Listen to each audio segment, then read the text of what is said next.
بسم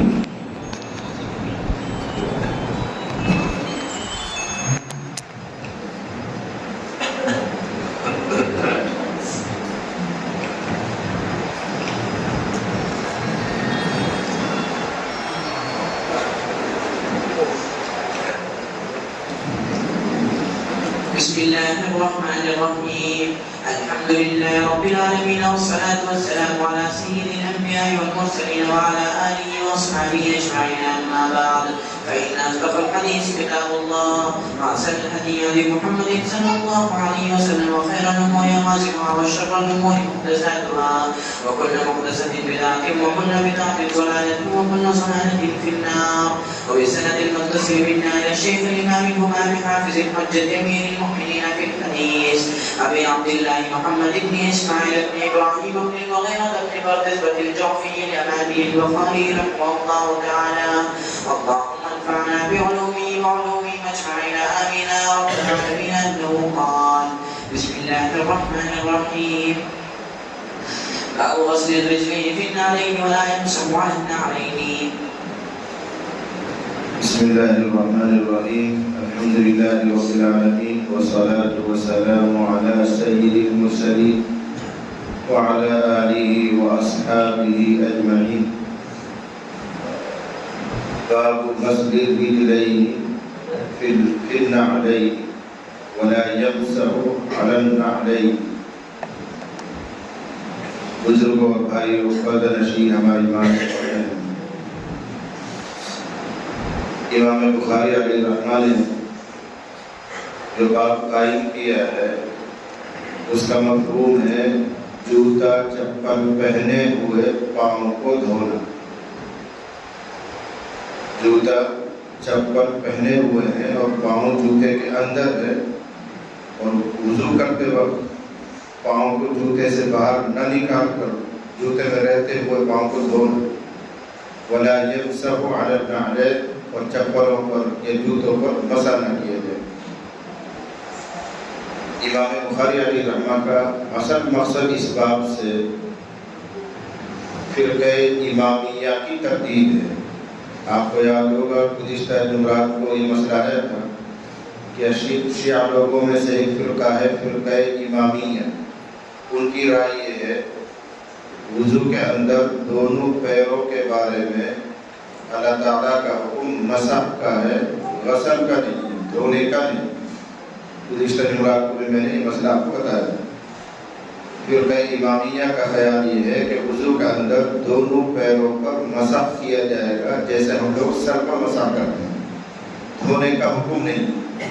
امام بخاری نے باقاعدہ ان کی تردید کے لیے اوپر باب قائم کیا اور تفصیل وہاں آ چکی ہے.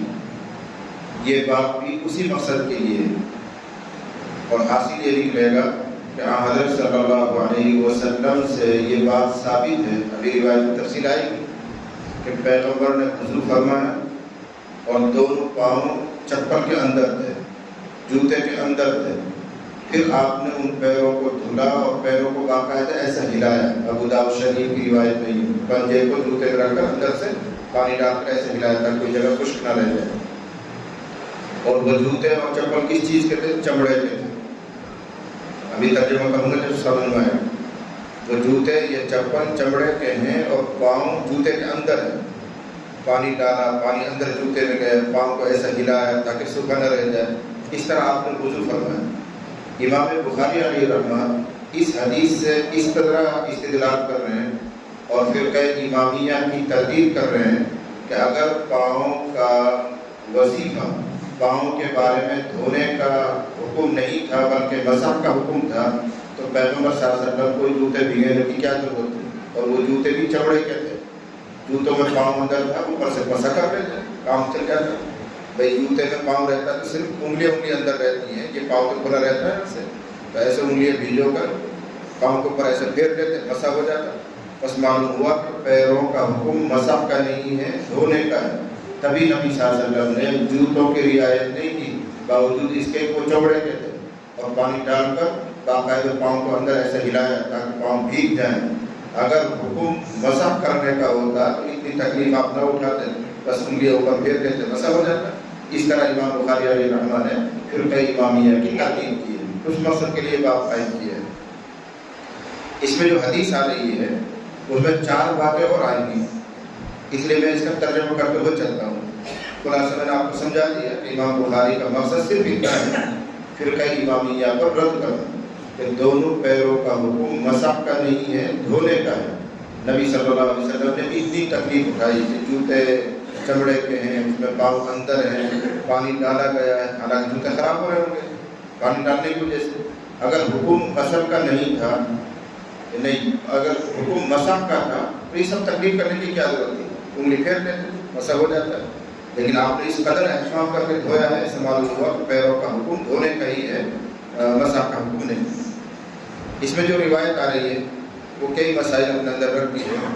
ابن جریج، عبید ابن جریج کہتے ہیں، انہوں نے عبداللہ بن عمر رضی اللہ عنہ سے عرض کیا، اے ابو عبد الرحمن، رأیتو کا میں نے آپ کو دیکھا ہے، تصنع اربعن، کہ آپ 4 ایسے کام کرتے ہیں، لم ارى احدا من اصحابک یصنعها، آپ کے دیگر رفقا، دیگر ساتھی وہ کام نہیں کرتے۔ کیا مطلب ہوا؟ ابن جریج وہ ابن عمر رضی اللہ عنہ کے شاگرد ساتھ رہتے تھے، علم پڑھتے تھے۔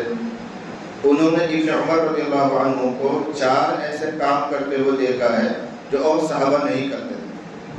تو وہ شاگرد کہہ رہا ہے کہ حضرت آپ 4 ایسے کام کرتے ہیں کہ آپ کے دوسرے ساتھی وہ کام نہیں کرتے۔ کیا ہے وہ 4 کام؟ اب انہوں نے گنوایا۔ قال وما هي، حضرت ابن عمر رضی اللہ عنہما نے فرمایا بتائیے وہ 4 باتیں کیا ہیں جو میں نظر آ گئی؟ کہنے لگے میں نے آپ کو دیکھا ہے، میں آپ کو بتا رہا ہوں، میں نے آپ کو دیکھا ہے، ابن عمر سے کہہ رہے ہیں ابن جریج، میں نے آپ کو دیکھا ہے کہ آپ بیت اللہ کے صرف 2 کونوں کو ہاتھ لگاتے ہیں، باقی 2 کونوں کو ہاتھ نہیں لگاتے۔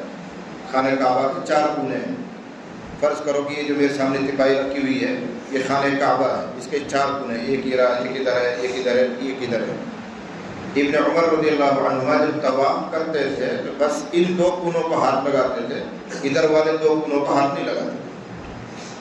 اس کو ہم سمجھنے کے لیے یوں کہیں گے کہ جس کونے میں حجر اسود ہے، پتھر لگا ہوا ہے، اس کو ہاتھ لگاتے تھے، اور اس کے مقابلے میں یہ جو کونا ہے یہاں ہاتھ لگاتے تھے طواف کرتے ہوئے۔ اس کو رکن یمانی کہتے ہیں، دونوں کو کہیں گے رکن یمانی۔ یہ 2 یمانی والے رکن، یمن کی طرف کے 2 کونے، اور ادھر والے جو 2 کونے ان کو ابن عمر رضی اللہ عنہ طواف کرتے ہوئے ایسے نہیں چومتے تھے، ہاتھ نہیں لگاتے۔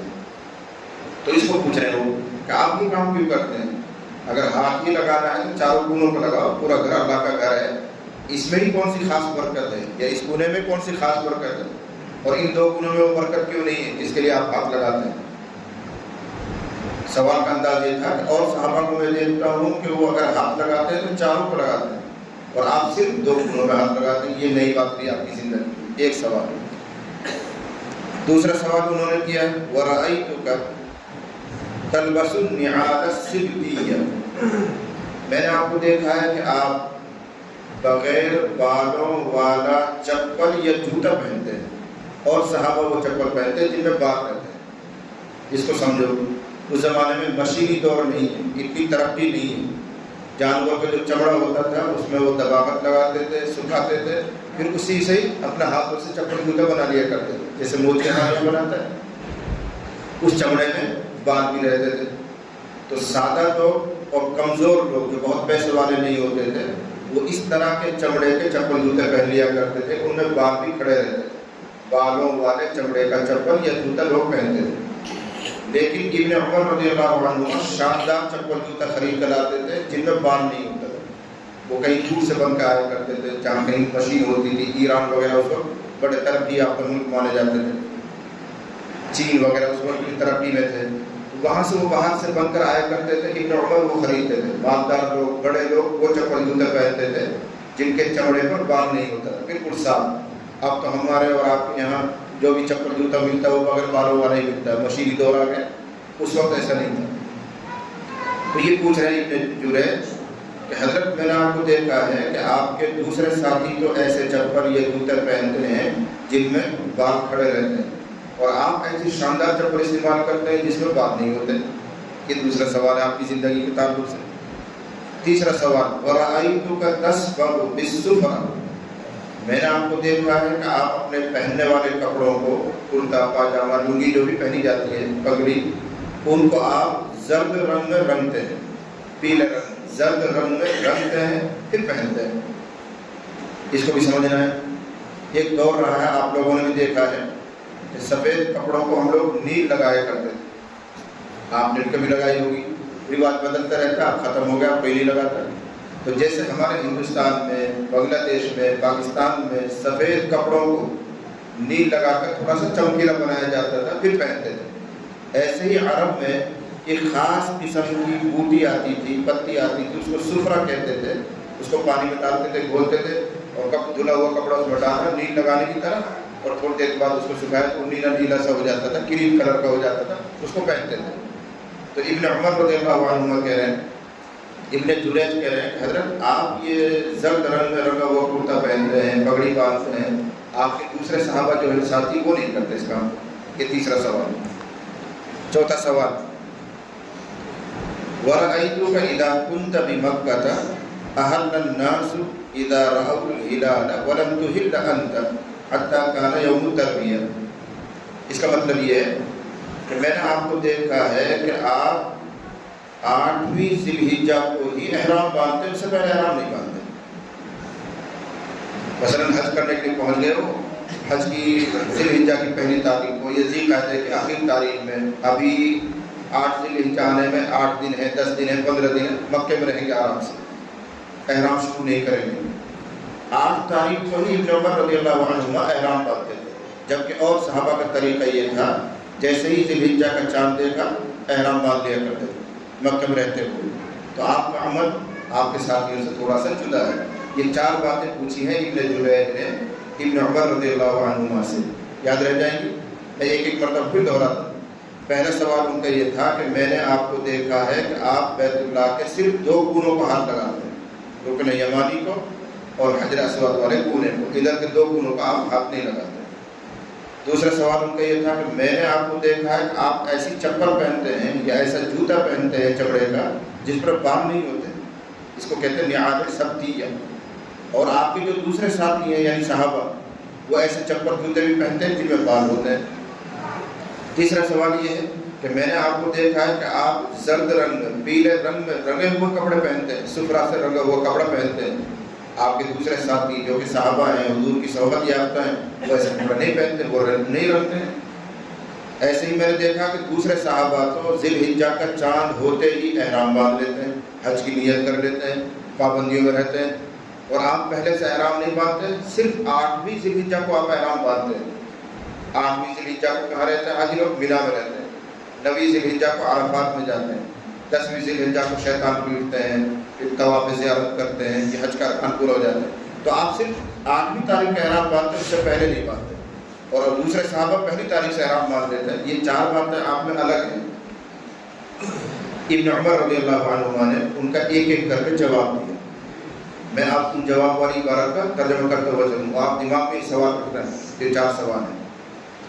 قال عبداللہ، حضرت عبداللہ ابن عمر نے فرمایا اما الارکان فإنی لم ارى رسول اللہ صلی اللہ علیہ وسلم یمس الا الیمانیین۔ رہی کونوں والی بات، ابن عمر کہہ رہے ہیں رہی یہ کونوں والی بات، تو میں 2 کو ہاتھ صرف اس لیے لگاتا ہوں کہ میں نے نبی صلی اللہ علیہ وسلم کو بھی انہی 2 کونوں کو ہاتھ لگاتے ہوئے دیکھا ہے، ان 2 کونوں کو ہاتھ لگاتے ہوئے نہیں دیکھا۔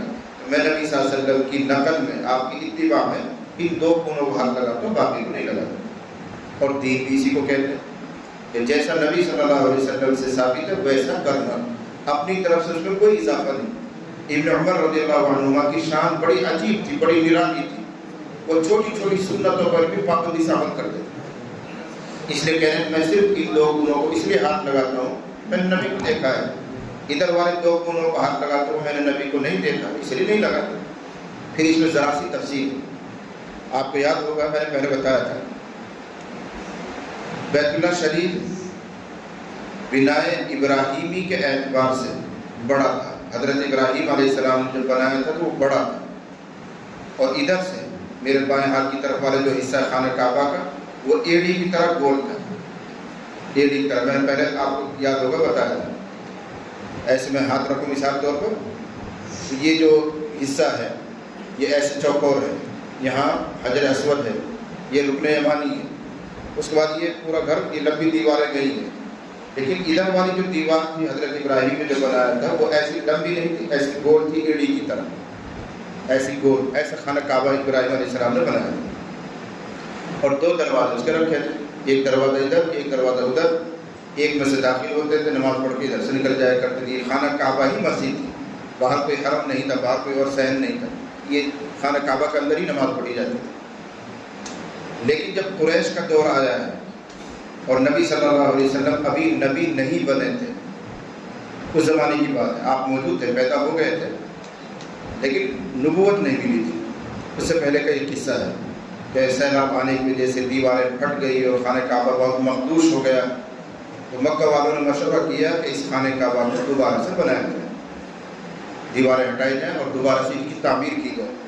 لیکن سب نے مل کر یہ طے کیا بالکل حلال اور پاکیزہ روپیہ اس میں لگائیں گے، ایک بھی حرام روپیہ نہیں لگنا چاہیے. تو لوگوں نے چندہ اکٹھا کیا، چونکہ حلال کی شرط تھی تو اتنا ہی اکٹھا ہو پایا تھوڑا کہ اس سے اس خانہ کعبہ کو انہی دیواروں پر نہیں اٹھایا جا سکتا، چھوٹا بنایا جا سکتا تھا، پیسہ کم تھا. اس لیے ان لوگوں نے یہ کام کیا کہ ادھر سے خانہ کعبہ کو چھوٹا کر دیا، 7, 8, 10 فٹ چھوٹا کر دیا تاکہ پیسہ کم لگے. اور یوں خانہ کعبہ چوکور بنا کر کھڑا کر دیا، 4 دیوار والا بنا کے کھڑا کر دیا.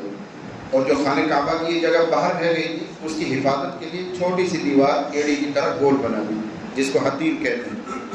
آج بھی وہ دیوار اسی طرح گول بنی ہوئی، آپ لوگوں نے حج میں عمرہ میں دیکھا ہوگا کہ باہر کی دیوار اسی لیے گول ہے، ابراہیم علیہ السلام نے ادھر سے ایڑی کی طرح رکھا تھا اس کو. تو قریش نے یہ خانہ کعبہ اس طرح بنایا اور دروازے 2 کے بجائے 1 کر دیے. ادھر والا دروازہ بند کر دیا اور سامنے دروازہ رکھا اور اس کو بھی زمین سے اتنا اونچا کر دیا کہ آدمی یوں ہاتھ لگائے تو چوکٹ ہاتھ میں آئے، داخل نہیں ہو سکتا. وہ زیادہ گیری قائم کرنے کے لیے جس کو ہم اجازت دیں گے وہ اندر جائے گا، جس کو ہم منع کریں گے وہ اندر نہیں جائے گا. اپنی حکومت قائم کرنے کے لیے قریش نے یہ کام کیا. اب بن گیا، حضور علیہ السلام کو نبوت مل گئی، حالات پیچیدہ ہو گئے. پھر آپ ہجرت کر کے مدینہ چلے گئے. سن 8 ہجری میں اللہ تعالیٰ نے مکہ فتح کرا دیا. اب خانہ کعبہ آپ کے تحویل میں ہے، آپ جو چاہیں اس میں کریں. تو فتح مکہ کے موقع پر پیغمبر صلی اللہ علیہ وسلم نے یہ تمنا ظاہر کی حضرت عائشہ کے سامنے اور فرمایا اگر تیری یہ قوم ابھی نئی مسلمان نہ ہوئی ہوتی تو میں خانہ کعبہ کو ٹہاتا اور ایسے بنا دیتا جیسے ابراہیم علیہ السلام نے بنایا. اب آپ سمجھ جائیں گے کیسے بنایا تھا.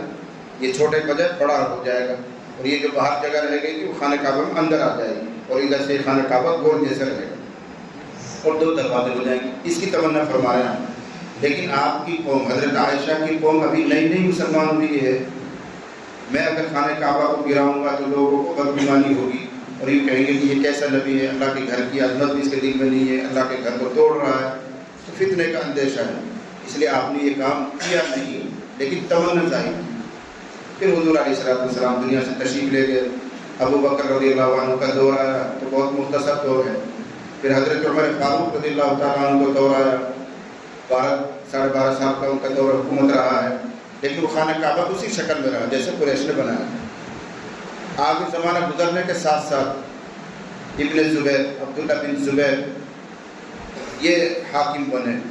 لمبی تفصیل ہے، اختلافات ہوئے تھے، جھگڑے ہوئے تھے اور امیر معاویہ کے بعد ان کے بیٹا گورنر ہو گیا ان کے شام میں، اس نے بیعت لینی چاہی تو عبداللہ بن زبیر نے انکار کر دیا اور انہوں نے اپنی ایک حکومت مکہ میں قائم کر دی. اس زمانے میں عبداللہ بن زبیر رضی اللہ عنہ نے حضرت عائشہ سے معلوم کروایا کہ نبی صلی اللہ علیہ وسلم نے آپ کے سامنے کس تمنا کا اظہار کیا تھا. کچھ سن رکھا ہوگا. تو حضرت عائشہ رضی اللہ عنہ نے فرمایا اس تمنا کا اظہار کیا تھا کہ اگر تمہاری قوم نئی نہ ہوتی مسلمان ہونے کے اعتبار سے تو میں خانہ کعبہ کو ابراہیم علیہ السلام کے تعمیر کے مطابق بنا دیتا. حضرت عبداللہ بن زبیر کو جب یہ جواب پہنچا تو انہوں نے سوچا کہ میں بااختیار میں یہاں کا خلیفہ ہوں، جو چاہوں کروں. تو حضرت عبداللہ بن زبیر نے خانہ کعبہ کو پھر اس طرح بنا دیا جیسے ابراہیم علیہ السلام نے بنایا، یعنی 2 دروازے کر دیے اور 2 دروازے زمین کی سطح پر کر دیے اور خانہ کعبہ کو لمبا کر دیے اور وہ جو حتیم کی جگہ باہر نکلی ہوئی تھی اس کو اندر لے لیا، ادھر سے ایڑی کی طرح کر دیا، جیسے حضور چاہتے تھے ابراہیم علیہ السلام کی جو تعمیر تھی ویسے کر دیا۔ جب عبداللہ بن زبیر نے یہ خانہ کعبہ ایسا بنا دیا تھا، اس زمانے میں صحابہ میں تھوڑی سی تبدیلی آئی، اس کو سمجھانا چاہ رہا ہوں میں۔ اس زمانے میں جن لوگوں نے طواف کیا ہے وہ خانہ کعبہ کے چاروں کونوں کو ہاتھ لگاتے ہیں، اس لیے کہ اب خانہ کعبہ اپنی اصلی جگہ پر ہے اور یہ دونوں کونے بھی اپنی اصلی جگہ پر آ گئے، تو وہ تبرک کے لیے اس کو بھی ہاتھ لگاتے ہیں، اس کو بھی ہاتھ لگاتے ہیں، چلتے ہوئے اس کو بھی ہاتھ لگاتے ہیں، اس کو بھی ہاتھ لگاتے ہیں، چاروں کونوں کو ہاتھ لگاتے ہیں، اس لیے خانہ کعبہ اپنی جگہ پر آ گیا۔ لیکن ایسا زیادہ دن نہیں رہا، پھر حضرت عبداللہ بن زبیر کی شہادت ہو گئی، حجاج بن یوسف نے ان کو شہید کر دیا، اور پھر پوچھا حجاج نے کہ ایسا کس نے کیا ہے؟ قریش نے جو خانہ کعبہ بنایا تھا وہ تو ایسا نہیں تھا، تو لوگوں نے بتایا کہ عبداللہ بن زبیر نے کیا، تو برا ہو اس حجاج کا، اس نے پھر اس کو ایسا بنا دیا جیسے قریش نے بنایا تھا، یعنی حتیم کی جگہ باہر کر دی، یہ چھوٹی دیوار کر دی یہاں، اور یہاں سے بڑی دیوار اٹھا کر چھوٹا خانہ کعبہ بنا دیا۔ اب یہ جو دیوار بنی ہوئی ہے یہ خانہ کعبہ کی، اور یہ دو کونے ادھر آئے ہیں، یہ اپنی اصلی جگہ پر نہیں، خانہ کعبہ کی اصل جگہ تو یہاں تک ہے، اور انہوں نے اس کو چھوٹا کر کے یہاں سے دیوار کھڑی کر دی ہے، تو گویا یہ دو کونے جو خانہ کعبہ کا آ رہے ہیں یہ بنائے ابراہیم علیہ السلام کی تعمیر کے اعتبار سے اصلی جگہ پر نہیں۔ اب صحابہ نے وہ عمل چھوڑ دیا، اب یہ دو کونوں پر ہاتھ نہیں لگاتے ہیں، لیکن کچھ صحابہ اپنے پرانے طریقے پر پھر بھی قائم رہے۔ یہ ابن جریج اس کو دیکھ رہا ہے اور اب کہہ رہا ہے کہ آپ جب طواف کرتے ہیں تو صرف ان دو کونوں پر ہاتھ لگاتے ہیں، لیکن کچھ صحابہ اب بھی ایسے ہیں جو یہاں بھی ہاتھ لگا رہے ہیں، یہاں بھی ہاتھ لگا رہے ہیں، آپ کیوں نہیں کرتے اس کام؟ تو حضرت عبداللہ بن زبیر، حضرت ابن عمر رضی اللہ عنہ نے جواب دیا، اس لیے کہ نبی صلی اللہ علیہ وسلم نے بھی اپنی حیات میں طواف کرتے وقت ان دو کونوں کو ہاتھ نہیں لگایا تھا، انہی دو کو لگایا تھا، اور حضور نے کیوں نہیں لگایا تھا وہ آپ کو سمجھ میں آ جانا چاہیے، اس لیے کہ بنا ابراہیمی پر نہیں تھی یہ دیوار، یہ دونوں کونے اصلی جگہ پر نہیں تھی، بیچ میں آئی ہے عبداللہ بن زبیر کے زمانے میں، وہاں صحابہ نے عمل شروع کر دیا تھا، پھر دیوار سے کر کے ادھر کر دی گئی، چھوڑ دیا صحابہ نے، لیکن کچھ صحابہ کرتے رہے۔ اس زمانے میں ابن جریج نے یہ دیکھا تھا کچھ صحابہ ان دونوں کونوں کو ہاتھ لگاتے ہیں، ابن عمر نہیں لگاتے، تو ابن عمر نے وجہ بیان کی، پیغمبر نے بھی نہیں لگایا، میں نے بھی نہیں لگایا، اور پیغمبر علیہ السلام کا ان دونوں کونوں پر ہاتھ نہ لگانا اس لیے ہے یہ دونوں کونے ابراہیم علیہ السلام کی تعمیر کے اعتبار سے اصلی جگہ پر نہیں تھے، ابراہیم علیہ السلام کی تعمیر یہاں تک ہے، آگے تک ہے، اس لیے حضور نے ہاتھ نہیں لگایا۔ یہ اتنی لمبی تفصیل کے بعد یہ جواب آپ کو سمجھ میں آنا چاہیے کہ ابن عمر کہہ رہے ہیں کہ میں دو کونوں کو ہاتھ اس لیے لگاتا ہوں، یہ اپنی اصلی جگہ پر ہے، اور نبی نے ان کو ہاتھ لگایا، ان دو کونوں کو ہاتھ نہیں لگاتا اس لیے کہ اپنی اصلی جگہ پر نہیں ہے، اور نبی صلی اللہ علیہ وسلم نے بھی ان پر ہاتھ نہیں لگایا۔ اس کا تو جواب یہ دیا ہوں۔ وَأَمَّا النِّعَالُ السَّبْتِيَّةُ، دوسرا سوال کہ آپ ایسا چپل اور جوتا پہنتے ہیں جن میں بال نہیں ہوتا، اور دوسرے لوگ تو دوسرے طریقے کے پہن لیتے ہیں، بال والے بھی پہن لیتے ہیں، اس کا جواب بھی انہوں نے وہی دیا۔ بہرحال نعال سبتیہ یعنی بال بغیر بال والے چپل جوتے، فإنی رأیت رسول اللہ صلی اللہ علیہ وسلم یلبس النعال التي لیس فیہا شعر، میں نے حضور علیہ السلام کو ایسے چپل یا ایسے جوتے پہنتے ہوئے دیکھا ہے جن میں بال نہیں تھے، یعنی حضور کی اتباع میں ایسے چپل پہنتے، اور حضور علیہ السلام چپل جوتوں میں بڑے نفیس جوڑے پہنتے تھے، نفیس چپل، نفیس جوتے اچھے والے استعمال کرتے تھے، لہذا جائز ہے کہ اگر کوئی آدمی اچھے چپل اچھے جوتے استعمال کرے کوئی حرج کی بات نہیں۔ نبی صلی اللہ علیہ وسلم اس غربت کے زمانے میں بھی اچھے والے چپل استعمال کرتے تھے بغیر بال والے، تو حضور نے استعمال کیے، اس لیے میں بھی کرتا ہوں۔ وَيَتَوَضَّأُ فِيهَا، یہ اضافہ ہے، اور انہی بغیر بال والے چپلوں میں یا جوتوں میں حضور نے وضو کیا ہے، یہی ترجمہ الفاظ ہے۔ بغیر چپل کے، بغیر بال والے چپل، یہ بغیر بال والے جوتے حضور نے پہن رکھے ہیں، اور پہنے ہوئے ہونے کی حالت میں ہی آپ نے وضو فرمایا، اور ابو داؤد شریف میں یہ اضافہ پانی ڈالا اندر اور پاؤں کو یوں ہلایا، یہی سے ہمارا مقصد ثابت ہو گیا کہ اگر پاؤں کا حکم مسح کا ہوتا تو اتنی تکلیف اٹھانے کی ضرورت نہیں تھی، بھیگا ہوا ہاتھ پھیر لیتے، چپل خراب کرنے کی کیا ضرورت تھی، چمڑے کے چپل تھے وہ۔ یہ اہتمام کرنا یہ اشارہ دیتا ہے کہ پاؤں کے بارے میں حکم اللہ تعالیٰ کا دھونے کا ہے، مسح کرنا۔ فَأَنَا أُحِبُّ أَنْ أَلْبَسَهَا، جب حضور نے پہنے ہیں تو میں بھی پسند کرتا ہوں کہ اسی طرح کا چپل پہنوں۔ اب رہ گئی تیسری بات، سفرہ، زرد رنگ میں رنگا ہوا کپڑا وہ ابن عمر پہنتے تھے، اس کی وجہ بھی انہوں نے وہی بیان کی کہ میں نے نبی صلی اللہ علیہ وسلم کو دیکھا ہے کہ آپ اس رنگ میں اپنے کپڑے رنگتے تھے.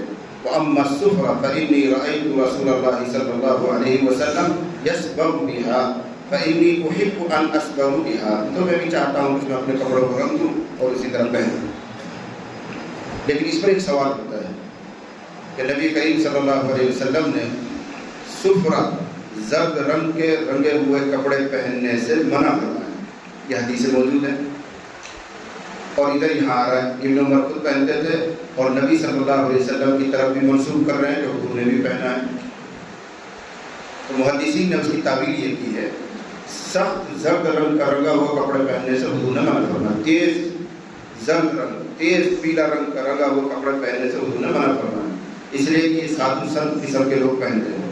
پجاری جو ہوتے ہیں آج بھی پہنتے ہیں اول رنگ جس کو آپ لوگ کہتے ہیں پجاری لوگوں کے پاس وہی لباس ہوتا ہے.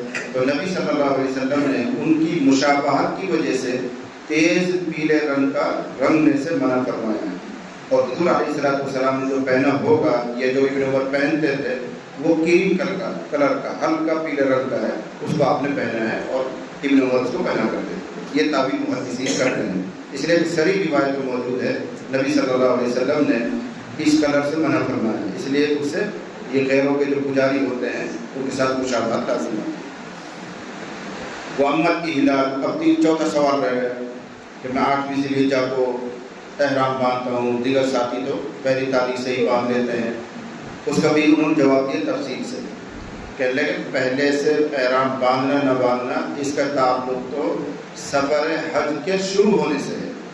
اور چونکہ جو لوگ مکے میں ٹھہرے ہوئے ہیں ان کی حج کے سفر کی شروعات آج سے ہوگی. مینا میں جائیں گے مزدلفہ جائیں گے عرفات جائیں گے عرفات سے پھر واپس آئیں گے. تو یہ ساری سرگرمیاں 8 سے شروع ہوتی ہیں. تو سفر حج کی ابتدا گویا 8 ذی الحجہ کو ہوتی ہے. اس لیے میں 8 کو احرام باندھتا ہوں.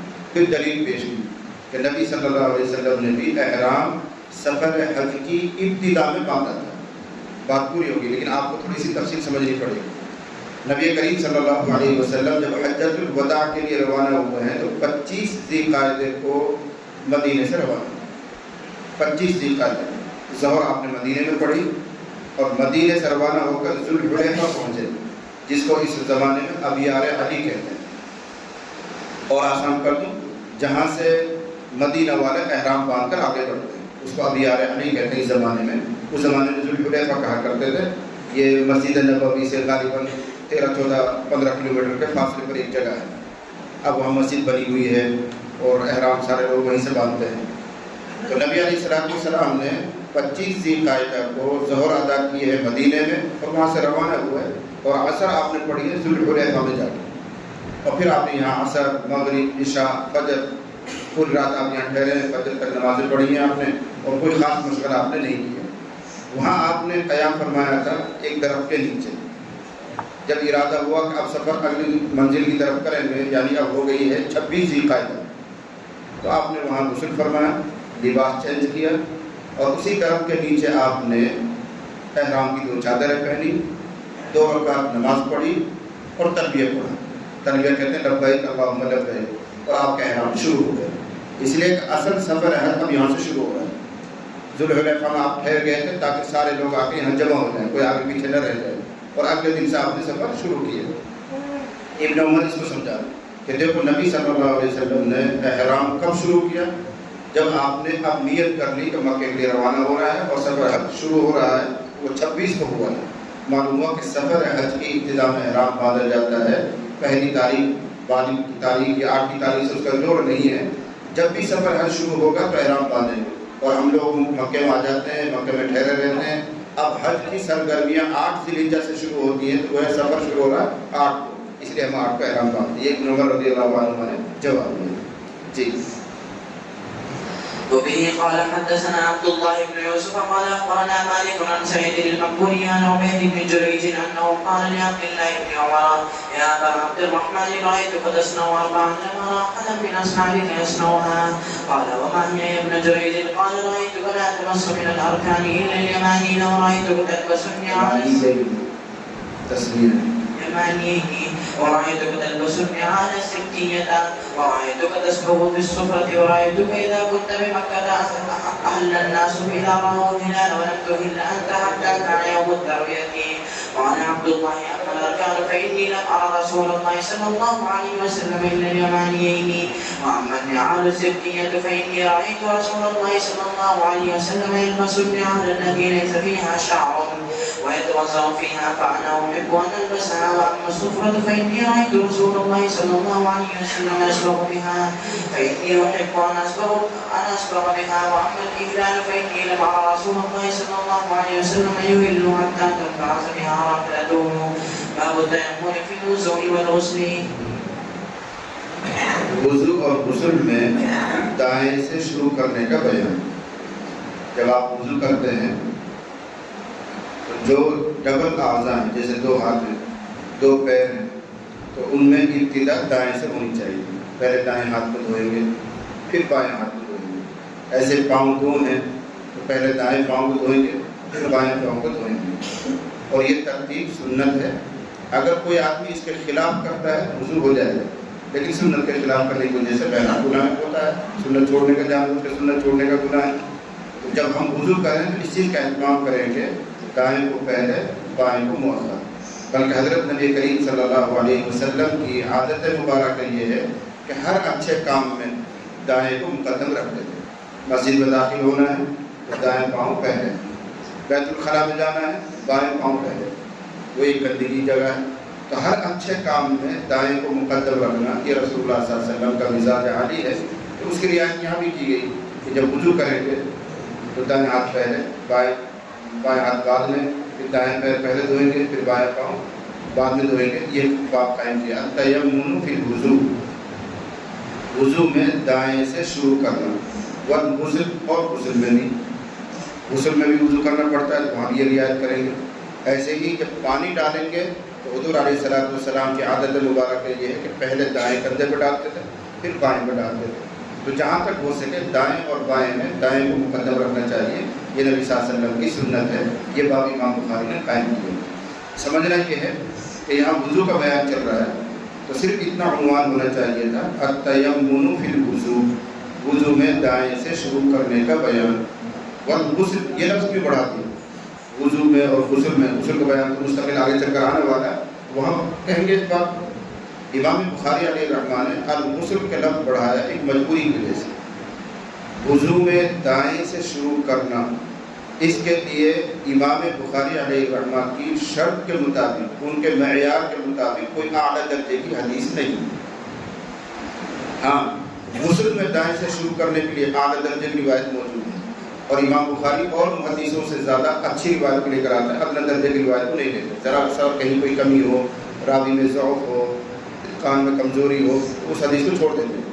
امام بخاری علیہ الرحمٰن کی حدیث لینے کی شرطیں سب سے زیادہ مضبوط ہیں, ٹائٹ ہیں. تو چونکہ ان کی شرطوں کے مطابق کوئی ایسی حدیث نہیں تھی جس میں صاف صاف یہ بات آ رہی ہو کہ وضو میں دائیں کو مقدم کرنا چاہیے, اس لیے انہوں نے ایک لفظ آگے بڑھایا الغسل. اور غسل کے بارے میں اعلیٰ درجے کی روایت موجود ہے.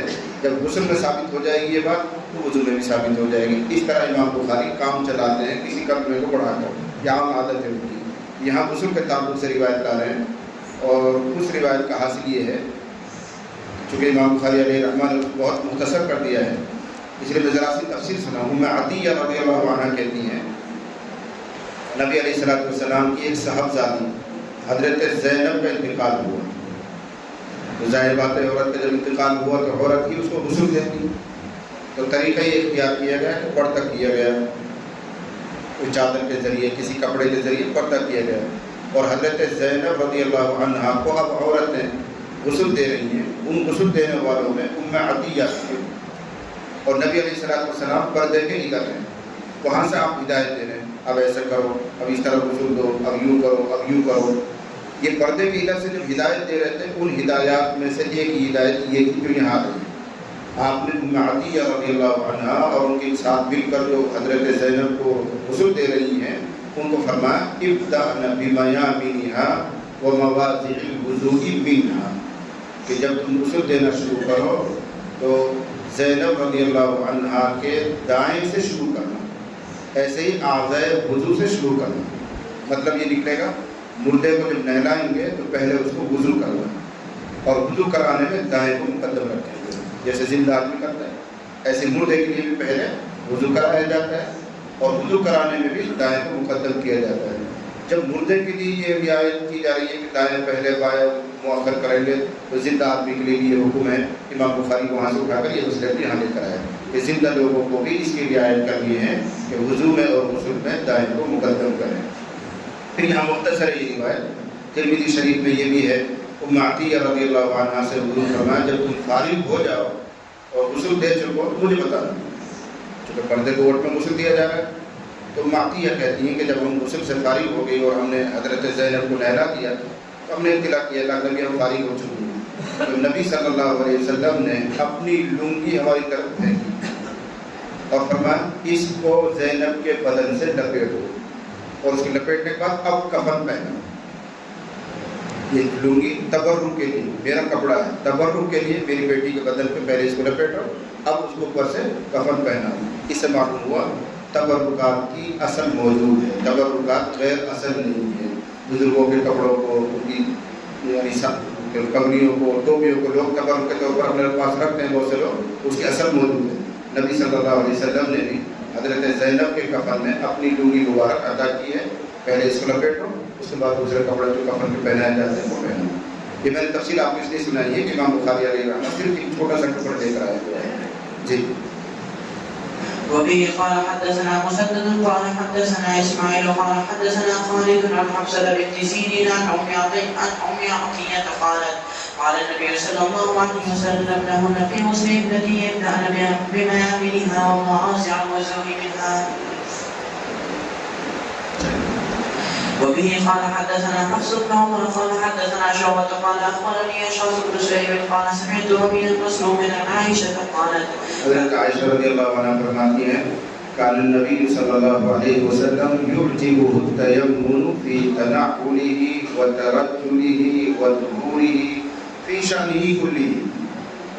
نبی علیہ السلام دائیں سے شروع کرنے کو پسند فرماتے تھے، چپل جوتا پہننے میں، کنگھی کرنے میں، وضو کرنے میں، بلکہ اپنے تمام کاموں میں، آخر حضرت عائشہ نے فرمایا بلکہ اپنے تمام کاموں میں ہی جو اچھے کام ہوتے ہیں دائیں کی ترتیب کو حضور علیہ السلام پسند فرماتے تھے۔ چپل جوتے پہننے میں دائیں پہلے پہنے، جب اتارنے کا نمبر آئے تو بائیں کو پہلے نکالیں، یعنی مقدم دائیں کو کریں گے پہننے میں اور نکالنے میں یہ مؤخر رہے گا، بائیں پاؤں کا چپل جوتا پہلے نکلے گا۔ اب کبھی کبھی ہمیں یہ مجبوری پیش آتی ہے کہ ہم مسجد سے باہر نکل رہے ہوتے ہیں اور مسجد کے باہر ہمارا چپل اور جوتا پڑا ہوا ہوتا ہے، وہاں دو حکم ہمیں متضاد نظر آئیں گے، ٹکراتے ہوئے نظر آئیں گے۔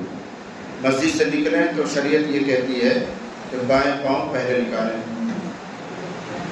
اور دوسری طرف حکم یہ ہے کہ جوتا چپل پہنے تو پہلے دائیں پاؤں میں پہنے۔ اب کیا کریں؟ مسجد سے نکلنے کا تقاضا یہ ہے کہ بائیں پاؤں پہلے نکلے، اور جوتا پہننے کے حکم کے اعتبار سے دائیں پاؤں جوتے میں پہلے جانا چاہیے، الگ بائیں پاؤں پہلے نکل رہا تھا۔ اب کیا کریں؟ اس لیے بزرگان دین نے اس کا بھی حل نکال دیا کہ بائیں پاؤں پہلے نکالیں گے اور جوتے کے اوپر اس کو رکھ دیں گے، پہنیں گے نہیں، چپل کے اوپر پاؤں رکھ دیں گے، پھر دائیں پاؤں نکال کے جوتا پہن دیں گے اور پھر بائیں پاؤں میں پہنیں گے، دونوں سنتوں پر عمل ہو جائے گا۔ لیکن ہمارے یہاں علاقے میں اس میں کوئی دشواری نہیں ہوتی، جیسے ہمارے یہاں یہ برآمدہ ہے، یہ جو باہر ہے یہ مسجد سے خارج حصہ ہے، تو بائیں پاؤں مسجد سے پہلے نکالے تو سنت یہاں ادا ہو جائے گی۔ جیسے آپ پاؤں رکھیں گے اس اوپر والے حصے میں تو برآمدے کی شکل میں بنا ہوا ہے، تو مسجد سے نکلنے کی سنت یہاں ادا ہوگی، اور آپ دروازے میں جا کے جوتا پہنیں گے وہاں دائیں پاؤں مقدم کر دیجیے جوتا پہنے۔ ہمارے یہاں کے اعتبار سے کوئی دشواری نہیں، ان لوگوں کے لیے دشواری ہے جہاں مسجد ختم ہی پاؤں ہو رہی ہے دروازے پر، اب بائیں پاؤں پہلے نکالیں تو جوتا کیسے پہنے گا؟ اس کے لیے حل یہ ہے کہ بائیں پاؤں نکال کر جوتے کو اوپر رکھ دیں، پھر دائیں پاؤں نکالیں تو جوتا پہننے کے پہلے پھر بائیں پاؤں پہنیں۔ تو کیا کہا جا رہا ہے؟ حضرت عائشہ فرما رہی ہے کہ حضور علیہ السلام کو پسند تھا جوتا چپل پہننے میں دائیں سے شروع کرنا، ایسے ہی وترجلی ہی کنگا کرنے میں، داڑھی کا حصہ ہو یا سر کے بال ہوں، مرد ہو یا عورت ہو، جب کنگا کرنا ہو تو سر میں بھی داڑھی میں بھی دائیں حصے میں پہلے کریں پھر بائیں حصے میں کنگا کر لیں۔ یہ چیزیں مستحب ہیں، رعایت ہو جائے اچھی بات ہے، نہ کر سکے تو کوئی بہت بڑا گناہ نہیں ہے، سب الٹے سے شروع کر دیا، ادھر سے شروع کر دیا، سنتیں ہیں، رسول اللہ صلی اللہ علیہ وسلم کی عادتیں ہیں، ہم مسلمانوں کو نبی صلی اللہ علیہ وسلم کی عادتوں کو اپنانا چاہیے، ضروری بات ہے، اچھی بات ہے، لیکن مسئلے کے اعتبار سے اتنی تنگی بھی نہیں ہے کہ کبھی بھولے سے غلطی سے اسے الٹی طرف سے کم کر لیے تو سب بہت بڑا کفارہ دینا پڑے گا۔ اہتمام یہ ہونا چاہیے جو نبی صلی اللہ علیہ وسلم کی عادت ہے اس کا اہتمام ہو جائے۔ تو فی ترجلی چپل جوتے پہننے میں، وطہوری اور وضو کرنے میں، غسل کرنے میں، یہاں بھی دائیں کو مقدم کرتے تھے۔ اخیر میں لفظ آ رہا ہے فی شانہ کلی، اپنی تمام حالتوں میں، اگر کپڑا پہننا، کرتا پہننا ہے تو دائیں آستین میں پہلے پہنیں گے، پاجامہ پہننا ہے تو دائیں پاؤں میں پہلے پہنیں گے، یہ فی شانہ کلی، تمام امور میں ہی آپ اس کی رعایت کرتے ہیں۔ جی كان النبي صلى الله عليه وسلم يعجبه التيمم في تناوله وترجله وطهوره في شأنه كله، باب التماس الوضوء إذا كانت الصلاة. وقالت عائشة رضي الله عنها حصلت الصبح فالتمس الماء فلم يوجد فنزل التيمم. التماس الوضوء، وضو وجہ وضوئی، واو کے زبر کے ساتھ، التماس الوضوء، اور وضو کہتے ہیں واو کے زبر کے ساتھ اس پانی کو جس سے وضو کریں گے، جس پانی سے وضو کریں گے اس کو وضو کہتے ہیں، واو کے زبر کے ساتھ عربی میں ما یتوضأ به، اور وضو واو کے پیش کے ساتھ عمل کو کہتے ہیں، جو آپ دھو رہے ہیں، ہاتھ پاؤں پہ پانی ڈال رہے ہیں، اس کو وضو کہتے ہیں، لیکن وہ پانی جو آپ استعمال کر رہے ہیں اس کو عربی میں وضو کہتے ہیں۔ ہم اس کو اردو میں ترجمہ کریں گے وضو کا پانی۔ التماس الوضوء، وضو کے پانی ڈھونڈنے کا بیان جب نماز کا وقت ہو جائے۔ امام بخاری علیہ رحمہ یہ کہنا چاہ رہے ہیں وضو کرنے کے لیے پانی کا اہتمام اس وقت ضروری ہوتا ہے جب نماز کا وقت ہو جائے۔ جب تک نماز کا وقت نہیں ہوا ہے اس سے پہلے وضو کے لیے پانی کا اہتمام وغیرہ کرنا شرعاً ضروری نہیں، شریعت کے اعتبار سے ضروری نہیں۔ اگر پہلے سے اہتمام کر کے رکھو کوئی بات نہیں، اچھی بات، تاکہ عین وقت میں پریشانی نہ ہو، کہاں سے لوٹا لائیں، کہاں سے پانی لائیں، پہلے سے لوٹے وغیرہ بھر کے رکھ دیے ہیں، بالٹی میں پانی رکھ دیا ہے، اب تو چونکہ ٹونٹی آ گئی ہے، حوض بن گیا۔ پہلے زمانے میں پانی کھینچا جاتا تھا کنویں سے، پھر ان کو بالٹی میں یا لوٹے میں بھر کر رکھا جاتا تھا۔ اس کو سمجھانا چاہ رہے ہیں امام بخاری کہ جب تک نماز کا وقت نہیں ہوا ہے اس سے پہلے وضو کرنے کے لیے پانی ڈھونڈنا، اس کا انتظام کرنا ضروری نہیں۔ جب نماز ہی ضروری نہیں ہوئی تو وضو کہاں سے ضروری ہو جائے گی؟ ٹائم ہونے پر نماز ہمارے ذمہ لازم ہوگی۔ جیسا ابھی عشاء کا وقت شروع نہیں ہوا تو عشاء کی نماز ہمارے اوپر ابھی فرض نہیں ہوئی، جیسے ہی ٹائم ہوگا تو عشاء کی نماز ہمارے ذمہ واجب ہو جائے گی، فرض ہو جائے گی۔ تو جب تک نماز ہمارے ذمہ واجب نہیں ہوئی ہے اس نماز کے لیے وضو کرنے کے لیے پانی کا انتظام پہلے سے کرنا ہمارے اوپر ضروری نہیں ہے۔ تو ٹائم ہو گیا اور پانی کا انتظام کرو، وضو کرو تو جا کے نماز میں شریک ہو جاؤ۔ اس کو ایک واقعے سے ثابت کر رہے ہیں۔ حضرت عائشہ رضی اللہ عنہا ایک سفر میں تھی حضور کے ساتھ، اور اس موقع پر کسی جگہ پڑاؤ کیا گیا، رات کا قیام کیا گیا، صبح کا نماز کا وقت آ گیا اور کہیں پانی دستیاب نہیں ہوا۔ اب لوگ پریشان، نماز میں دیر ہوتی جا رہی ہے، تو لوگ حاضر خدمت ہوئے نبی علیہ السلام کے پاس اور کہنے لگے اللہ کے نبی صلی اللہ علیہ وسلم ہم نے ایسی جگہ پر قیام کر لیا ہے کہ پانی ہے ہی نہیں اور نماز میں دیر ہوتی جا رہی ہے۔ اس وقت آیت تیمم نازل ہوئی کہ اگر تم کسی ایسی جگہ پھنس جاؤ جہاں پانی نہ مل رہا ہو تو تیمم سے کام چلاؤ۔ لیکن نبی صلی اللہ علیہ وسلم ناراض نہیں ہوئے، پہلے سے انتظام کرنا چاہیے، رات کو سونے سے پہلے ہی پانی ڈھونڈ کر رکھنا چاہیے تھا۔ ناراض کیوں نہیں ہوئے؟ اس لیے کہ نماز کا وقت آنے سے پہلے وضو کے لیے پانی کا انتظام کرنا واجب نہیں ہے۔ جب نماز کا وقت ہوا تو پانی کی تلاش کرو، اس وقت پانی نہیں ملا تو تیمم کرو۔ اس سے ثابت کیا، دیکھو حضور علیہ السلام ناراض نہیں ہوئے، ورنہ حضور ناراض ہوتے ہیں۔ تمہیں رات میں سونے سے پہلے پانی کا انتظام کرنا چاہیے، ڈھونڈنا چاہیے کہیں کنواں ہے کہ نہیں ہے، حوض ہے کہ نہیں، قریب میں کہیں کوئی چشمہ ہے کہ نہیں، اب ایسے وقت پہ پانی ڈھونڈ رہے ہو، اس طرح ناراض نہیں ہوا۔ معلوم ہوا کہ پہلے سے پانی کا انتظام کرنا کوئی ضروری نہیں، جب نماز ذمہ ہو جائے گی تو پانی کا انتظام کریں۔ یہ انہوں نے ایک موقوف روایت کے ذریعے ثابت کیا کہ حضرت عائشہ رضی اللہ عنہا فرما رہی ہیں حضرت الصبح، صبح کا وقت ہو گیا، فالتمس الماء، صبح کا وقت ہو جانے کے بعد یعنی فجر کی نماز کا وقت ہو جانے کے بعد اب پانی تلاش کیا گیا، پانی مل ہی نہیں رہا ہے، فنزل التیمم، تو تیمم کی آیت نازل ہو گئی کہ پانی اگر نہیں مل رہا ہے تو تیمم کرو، فلم تجدوا ماء فتیمموا صعیدا۔ جی وبه قال حدثنا عبد الله بن يوسف قال اخبرنا مالك عن اسحاق بن عبد الله بن ابي طلحه عن انس بن مالك انه قال رايت رسول الله صلى الله عليه وسلم. ایک اور حدیث اسی طرح کی لے کر آیا ہے. حضرت انس بن مالک رضی اللہ عنہ کہتے ہیں کہ میں نے نبی علیہ الصلوۃ والسلام کو دیکھا وحان صلاۃ العصر اور نماز عصر کا وقت قریب آ گیا ہے. فالتمس الناس الوضوء لوگوں نے وضو کا پانی تلاش کیا. فلم یجدوا پانی نہیں ملا. یہ غالباً کسی سفر کا قصہ ہے. کسی جگہ ٹھہر پہ ہوں گے, عصر کا وقت ہو رہا ہے, اب لوگ پانی تلاش کر رہے ہیں, کوئی حوض مل جائے, کہیں کوئی کنواں مل جائے, کہیں کوئی چشمہ مل جائے, لیکن پانی دستیاب نہیں ہوا. تو لوگ حاضر خدمت ہو گئے, اعلان نبی پانی نہیں مل رہے ہیں. البتہ تھوڑا سا پانی کسی صحابی کے پاس رکھا ہوا ہے, لوٹے میں یا مشکیزے میں, ان کو طلب کیا گیا, لیا تمہارے پاس جو تھوڑا سا پانی ہے وہ لیا. لایا گیا, ایک پیالے میں وہ پانی ڈالا گیا اور نبی کریم علیہ الصلوۃ والسلام نے ایسے اپنی آستین اوپر کر کے یہ پانچوں انگلی اس پیالے میں پانی کے اندر ڈال دی. بس ہاتھ ڈالنا تھا کہ آپ کی انگلیوں سے پانی کو بننا شروع ہو گیا, چشمے کی طرح, اور بہنا شروع ہو گیا. آپ نے صاحب کہا آ جاؤ وضو کرو. اب وضو کر کے جا رہے ہیں, کوئی اپنے لوٹے میں لے کے جا رہا ہے, کوئی مشکیزے میں لے کے جا رہا ہے. تقریباً 80 افراد تھے, سب نے وضو بھی کر لیا, سب نے پانی بھی پی لیا, اور اپنے پاس جو ان کا برتن تھا مشکیزہ وغیرہ وہ بھی بھر لیا. جب سب کی ضرورت پوری ہو گئی, آپ نے ہاتھ اٹھا لیا, پیالے میں پانی رکھا ہوا. یہ ایک معجزاتی روایت ہے. یہ معجزہ تھا نبی علیہ الصلوۃ والسلام. اس سے ثابت کر رہے تھے وہ, جب لوگوں نے آ کر یوں کہا کہ اللہ کے نبی نماز عصر کا وقت ہو گیا اور پانی مل نہیں رہا, تو آپ ناراض نہیں ہوئے. ٹھہرنے سے پہلے دیکھنا چاہیے پانی ہے کہ نہیں, پہلے سے ڈھونڈنا چاہیے.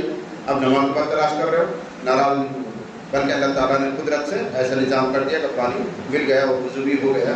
اس سے ثابت کیا کہ جب تک نماز واجب نہیں ہو جاتی ہے اس وقت تک ہمارے اوپر پانی کا انتظام کرنا واجب نہیں ہوتا. اگر کریں تو ایک سہولت کی بات ہے, کریں اچھی بات ہے, سہولت ہے ہمارے لیے, وقت پہ پریشانی نہیں ہوگی, لیکن شرعی اعتبار سے ہمارے اوپر واجب نہیں ہے. یعنی اگر پہلے سے انتظام نہیں کیا اور نماز کا وقت ہونے کے بعد پانی نہیں مل رہا ہے تو ہم گنہگار نہیں ہوں گے. پانی نہیں مل رہا تو ان سے کام کرتے کہ یہ نہیں کہ رات میں پانی بھر کر رکھنا چاہیے تھا, اب پانی نہیں آ رہا تو تم گنہگار بن جاؤ. ایسے گنہگار نہیں. اس لیے یہ روایت نقل کی. تو وہ کہہ رہے ہیں کہ میں نے حضور علیہ الصلوۃ والسلام کو دیکھا اور عصر کا وقت ہو رہا تھا. فالتمس الناس الوضوء, لوگوں نے وضو کا پانی تلاش کیا. فلم یجدوا, پانی نہیں ملا.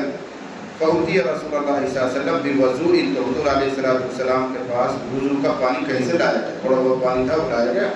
فوضع رسول اللہ صلی اللہ علیہ وسلم فی ذلک الاناء یدہ, نبی علیہ الصلوۃ والسلام نے اپنا دست مبارک, اپنا ہاتھ اس برتن میں ڈالا.